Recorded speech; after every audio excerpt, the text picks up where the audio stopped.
My name is Christina Nielsen and I am the founding designer of Christina Nielsen Design based in New York and London.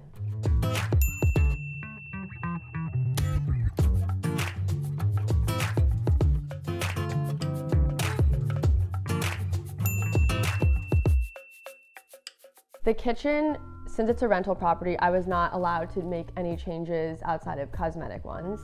So luckily the cabinets were already painted a really nice charcoal gray with acrylic knobs. So I really just wanted to elevate the space and bring in some more color.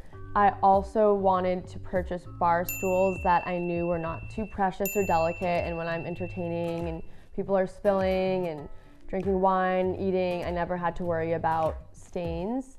So I actually found the bar stools on Amazon, which is another secret goodbye. I wanted to layer the space with antique prints, which I collected on either side of the fireplace. There's 3 total. And even though they're all different heritages and provenances, they all come together because they're very vibrant and colorful.